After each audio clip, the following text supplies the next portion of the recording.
Hello and welcome back to another episode of Critical Reactions with your host Bryan. We're going to move on to a special selection, which is where one of you tell me exactly what it is I need to check out. Today's comes at us from Hans. Hey Bryan, just thought I'd suggest devil music. Yeah. I think it's because I read that not as the name of a song, but like generally describing the type of music. Like, here, I'm going to give you some devil music. Just thought I'd suggest Devil Music by Portrayal of Guilt for you to react to sometime soon. 100% back everything this band does, and I truly believe this album will give you some quality content to dissect. So, let's dive into this.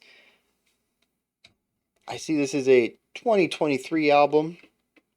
Also, this is the third special selection this week that has fit the theme of title tracks. Devil Music is also the name of the album. I promise I don't control any of this. Special selections, I do them as they come in. First in, first out. Let's dive into this and see what's going on with some devil music.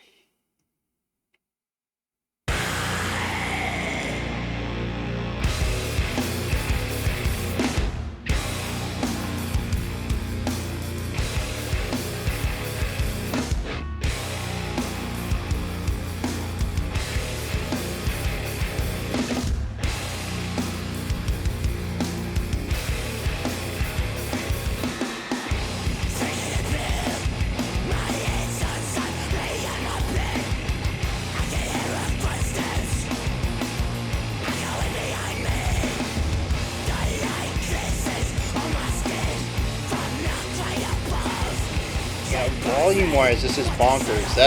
That solid bar is accurate.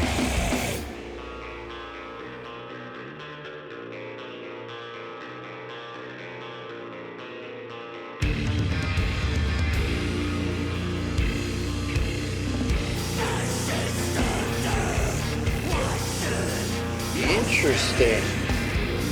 Heavy but atmospheric. The bass and bass kick together down there is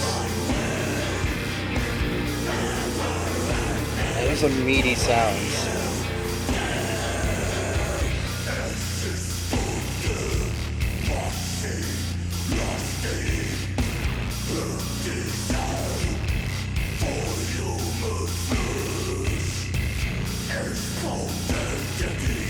The offbeat open hi-hat.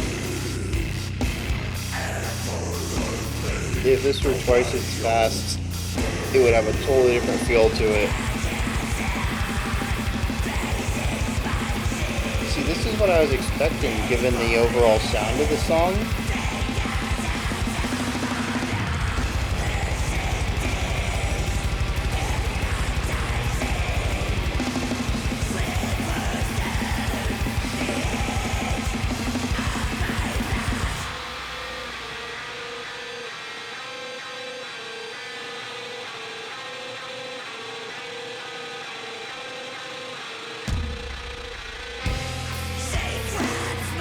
No relief from that, okay? Holy.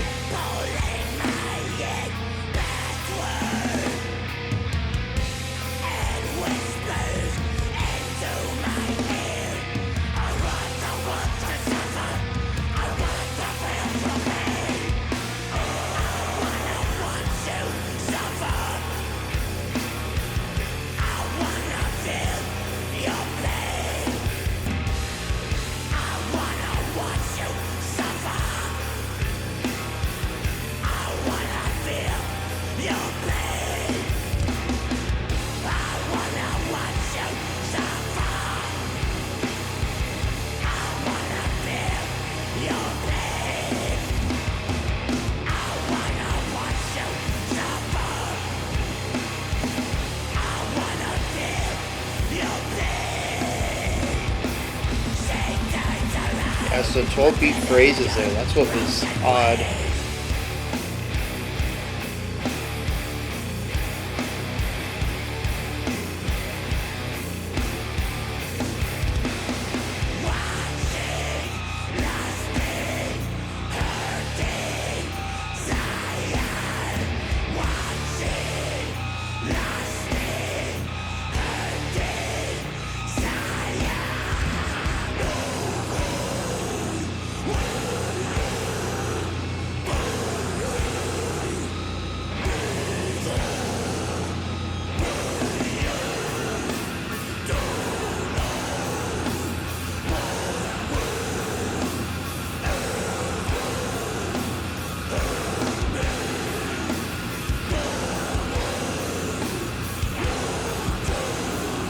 So 6 beat ideas there.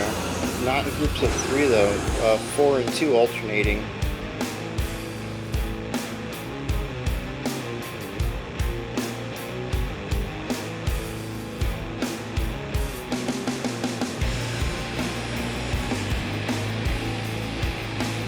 Yeah, really interesting.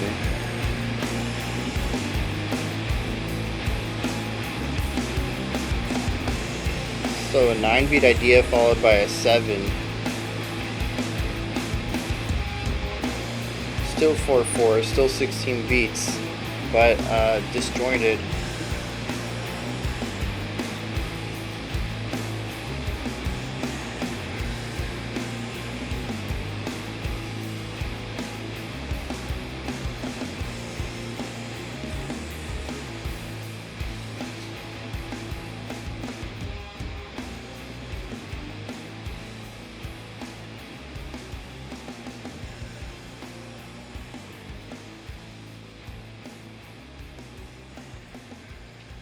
So the influences here are fairly wide, I think, as far as metal is concerned.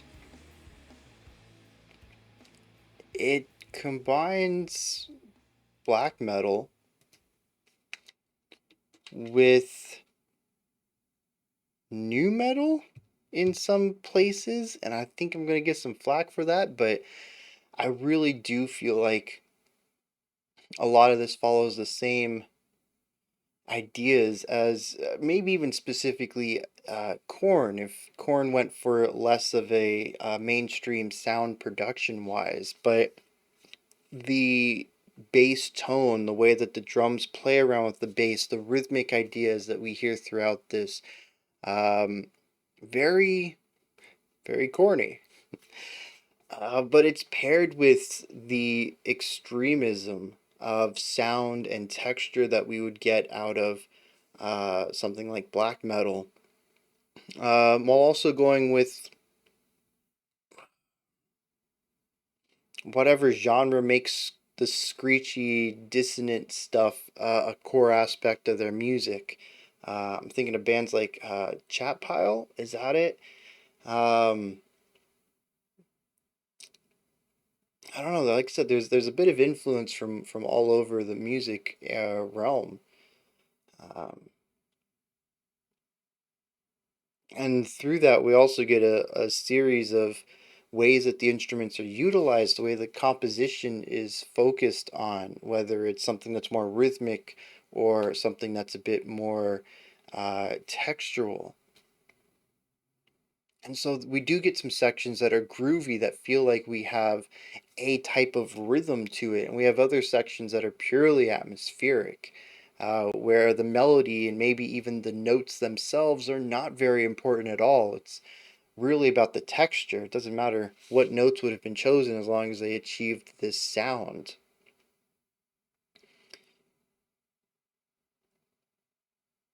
And I think that's really the area I want to start off first with here is texture. Just look at the bass drum, the bass kick, and the bass guitar, and the way that they work together through a lot of these sections to play the same rhythmic idea, which means that we end up hearing their two timbres overlaid in a lot of this track, and it is just a massive, meaty sound. It is this huge bass tone that supports the entire track, while also, I mean, usually we would look at these two instruments as the rhythm section. They're very foundational in a lot of music. But here, normally when I think of a foundation, it's, the floor beneath the song. And this is more like the skyscraper beneath the song. It is this huge tone that takes up so much room in the sound sphere. And the band is this little aspect comparatively that sits on top of it. And it reminds me of like a band on top of a skyscraper. There's the bass, the low end stuff is just overpowering in so many places. Not only is it a big sound, it's a wide sound, but it's also massively distorted. It's interesting. I think it was this week maybe last week. It might have been the live stream actually. It's a recent topic, but I can't remember where it was that it got brought up. That I had mentioned that guitars tend to have a lot of work put into their tone. Every guitarist has to have their own tone, their own pedals, their own combination of amps, and their own cab, and the right microphones, and it's all this work that goes into it. And you have varying levels of distortion and width and bite. And whether you're a rhythm guitarist or a lead guitarist, you're soloing. You gotta have a different tone for that. Your bridges, your pickups. Sorry, not the bridge. The pickups have to be like. There's so much goes into it, and then the bass. The bass sounds the same in every song, in every band. The bass doesn't really have to do much of that in a lot of bands. As long as you just have a nice warm tone, you're usually set. And so I find it really interesting here that the bass feels like a guitar in that manner, that it has all these pedals and effects and hyper distortion and compression and dissonance. What's that word I want? All of them thrown on it though. It feels like it's given the same attention to timbre that most guitarists give their instrument. And because of that, it ends up being this massive sound that supports the entire song throughout. This is usually paired with guitars with so much distortion put on them that there's certainly times where it turns into a giant fuzzy mess of sound, sort of like lo-fi black metal, but hi-fi. Not really sure how they accomplished this. There's a clarity of things, but in that section, it's a massive muddied moment. The old triple M there.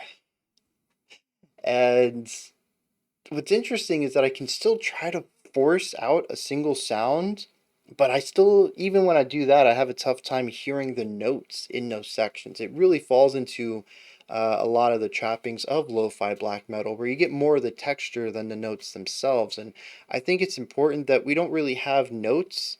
Sorry, we don't have melodies in those sections. It's more of pick a chord and strum it over and over for multiple bars. So it really does end up being about the texture. Anyways, and the texture is very key to a lot of sections in here. Whether it's the vocal distortion and gnarliness and all the spit crackle and false chord compression that's going on, just making this gnarly sounds out of the vocals, or the guitarists working entirely with hyper distortion of dissonant tones, which amplifies that distortion and makes it exceptionally. Oh, God, I hate that sound. I really hate dissonance. I know a lot of you have found that interesting over the years. I don't like it. It's like the most tense. It feels like the walls are caving in around me. It really does. I imagine it feels very close to what people who suffer panic attacks feel like, where like the chest tightens and all that. I don't like dissonance. It's fine as a flavor. It is just not my cup of tea to be stuck in that sound for a long period of time. And we definitely had that there in the middle where that was the song, was that texture. And then they leaned into it further, starting out with less distorted or possibly less amplified guitars, and then cranking up that overdrive to further heighten the tension of the distortion. The tension of the dissonance. I don't like it, but that's where they went. Again, the notes don't matter. They're probably working with a half step idea, which is going to be one of the least stable note intervals we can have. And then, like I said, they just amplify it with the distortion and the overdrive and the compression. And the two notes, they could be any two notes as long as they're a half step apart, and you're going to get this. Um, and they just lean into it. The texture is more important than the notes. I think it wasn't long after this we went to sort of like a breakdown section, just like the lowest note they can achieve. Again, doesn't matter what that note is. Just play an open string on the lowest string you have, and that's what we're playing here. The note's not important. the feeling, the texture, the atmosphere is, and that's what like 70% of this track is. But there are moments of melody or riff or even sometimes groove that go on, and that's what I mean with there's so many influences here. Sometimes it's just really rhythmic textural stuff, which reminds me of new metal. Sometimes it's purely textural stuff, which reminds me of some of the more extreme types of metal. Sometimes there are melodies in here, which kind of gives me more of an older school metal sound. Um, but it's all wrapped up in a package that is focused on something very extreme. Now, the vocals were interesting because I just talked about how gnarly they were, how much compression and extra just sonic properties were in it. I mean, you can hear spit moving around in this dude's throat while he's singing this. But the thing is I could understand some of it, not all of it, and the growl especially not. That was closer to the end of the track. But there was a moment in there when I picked up full sentences. I was impressed with myself, but I'm also going to put most of that on them, both for the performance of it, whatever enunciation and delivery of sound goes into the performance, but also the production and finding a way to clearly showcase these words while keeping the song feeling filthy. Uh, just hats off to that whole duo right there, the engineering team and the vocalist. I'm pulling that out. I think that's all I got to say about this. Is just a disgusting song in so many ways. And I say that with all the reverence I can. I think that's the best word. I think that's the word the band would want to have used to describe their music. It's called devil music. I was expecting some black metal. We got a little bit of that, but I was not expecting the rest. And this is just a really interesting combination of sounds.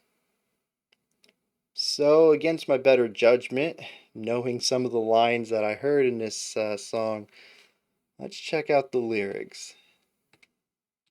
So the song has two levels, I think, which is pretty typical for music, but I picked up on this duality pretty early on, which is, I get called out on my surface level lyric dissection. So I just want to say I picked up on two levels this time. On the surface, we have a person who is cold, hands tied behind their back. They can see light from a grate above.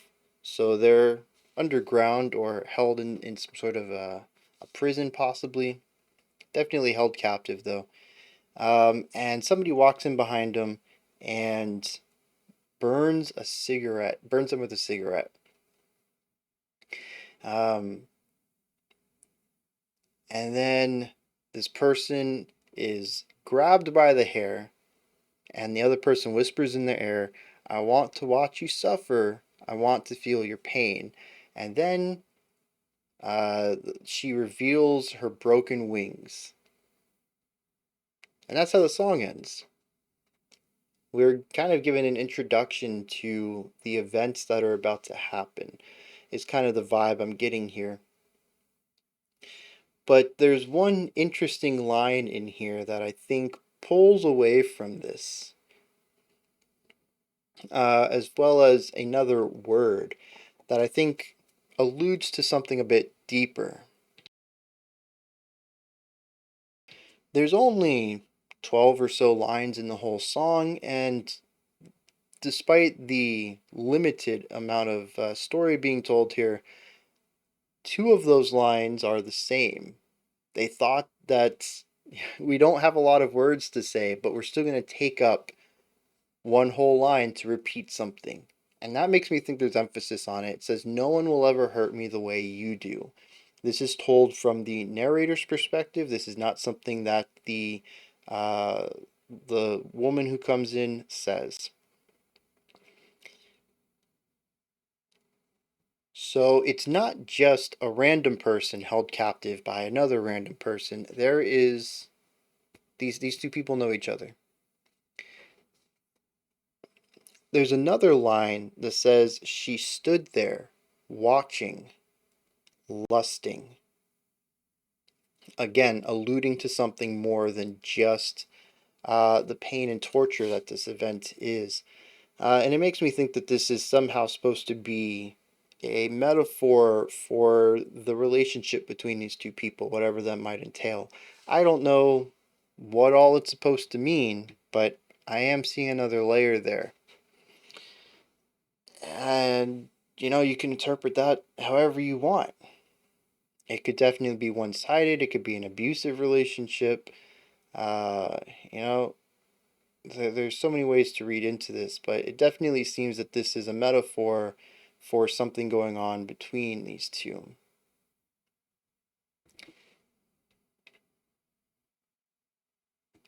Being in the mind of the narrator, though, I think the music perfectly encapsulates a lot of this, a lot of what they would be feeling. It is tense, it is an aggressive, uncomfortable situation to be in, hands bound behind your back with somebody wanting to inflict pain on you uh, in the immediate area, but also that hatred of the woman says, "I want to watch you suffer. I want to feel your pain." You can absolutely feel that in the music as well. I think the music does a good job of capturing both of their emotions in this state and finding a way to merge them together. And maybe even the jumping back and forth of situations here, of describing the situation and then describing this other person coming in and then speaking through that person before returning back to our narrator's thoughts. Maybe the music shifts with those narrative shifts as well. I don't know. That's one of those things I'd have to have a second listen for. Those are my thoughts on Devil Music by Portrayal of Guilt. What did you think of this one? Is there anything that stood out to you? Anything you'd like to add on to what I said or correct me on? Maybe put your own perspective on things. Put that stuff down in the comments. Above that, in the description box, you can find a link to Linktree. And here you can find a link to my music, a link to the Discord server, ways to support the channel, and so much more. Go ahead and check that out. Above that, if you could, like, subscribe, and ring the bell. I greatly appreciate all three. We do have a creator request coming up next. Always look forward to those. Otherwise, I'll be back tomorrow, 5 p.m. Eastern Standard Time, 9 p.m. UTC. We're going to check out a whole album. Sunday, we'll have our live stream for the patrons, and Monday, we'll be back with electronic dance music. Until next time, remember to be critical, not cynical, of the music you listen to, and have a fantastic morning, afternoon, or evening whenever you choose to watch my videos.